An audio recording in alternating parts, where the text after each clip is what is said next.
ইফতারে মুড়ির সাথে জিলাপি মেশাবো কি মেশাবো না, এটা যেমন বিতর্কের দাবি রাখে, ঠিক তেমনি এটাও প্রশ্ন রেখে যায় যে আপনি যে জিলাপি বাজার থেকে কিনছেন সেটি আসলেই নিরাপদ জিলাপি।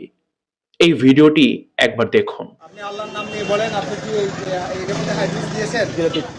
বলছি আমি আপনাকে হাইড্রোস কই কেন ব্যবহার করছেন? হাইড্রোস কেন ব্যবহার করছেন আপনি? হাইড্রোস হাইড্রোস তো এগুলো আমরা যে কোনো জায়গাতে আমরা হাইড্রোস ব্যবহার না করলে আমাদের এটা হয় না। কে বলছে? হ্যাঁ, কে বলছে? হাইড্রোস হচ্ছে ক্ষতিকর কেমিক্যাল। এই যে আপনি হাইড্রোস ব্যবহার করলেন, এটার মধ্যে এটা ঠিক করেছেন? এটা খাবারের কেমিক্যাল। এটা ড্রামের মধ্যে লেখা আছে যে এটা যখন ব্যবহার করবেন, এটা ব্যবহার করার সময় আপনি কোনো ধরনের খাবার খাবেন না। হাইড্রোস আসলে কাপড়ে ব্যবহারের ব্লিচিং এজেন্ট। এটি খাবারের সাথে মিশলে আপনার লিভার, কিডনি এবং পাকস্থলীর 12টা বাজিয়ে দিতে পারে। দীর্ঘমেয়াদে এটি ক্যান্সারের মতো মরণব্যাধির কারণও হতে পারে। হাইড্রোস দেয়া জিলাপি হবে অস্বাভাবিক সাদা এবং কাঁচের মতো স্বচ্ছ। এটি দীর্ঘক্ষণ অস্বাভাবিক মচমচে থাকে।